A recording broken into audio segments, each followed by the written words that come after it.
I think, truthfully, Martin, a career, it's destiny, really. I think everything is ordained for you, and my career actually has been a lovely ladder. Not, they say the ladder of success. It's more like a staircase, really, because I spent a lot of time learning my job, a good apprenticeship. And the first 10 years of my life were just doing that, working very hard. I was very lucky after the war.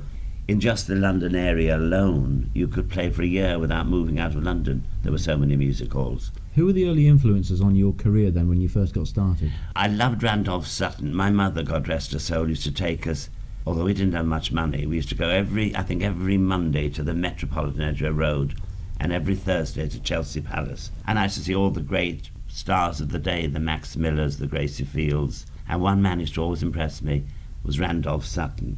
He was a diminutive little man, but he oozed charm, and like me, he wasn't the greatest singer in the world, but he had a way of doing numbers.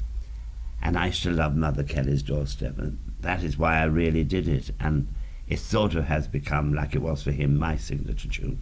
Gracie had a great influence on me. When in the 70s, Harold Hobson, a great critic, said, "Dan LaRue, Max Miller in sequins," I thought it was the greatest accolade I could get, because although he was cheeky, he had a way of doing his jokes like I think I have. I'll be in it till I drop, because I love it. And I'm stage struck, you see. It's marvellous. It's no chore for me, because when I hear that laughter and see those smiling faces, and girls in the last few years, I'll go to the stage door to sign an autograph, and there'll be a little boy or a little girl wanting a picture, and the mother will say, "He was on the stage with you," or "She was on the stage with you singing a song." And I said, "Isn't that lovely?" She said, "Well, it was, because I did the same thing 20 years ago."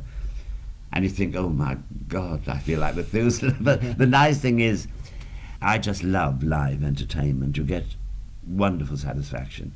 But I have worked very hard all my career, and I've been very fortunate to have wonderful colleagues with me. And the days of the big shows, when you had 20 girl dancers, 20 boy dancers, 8 girl singers, 8 male singers, and of course financially you can't do that anymore. In the 80s, early 80s, I lost nearly £2 million.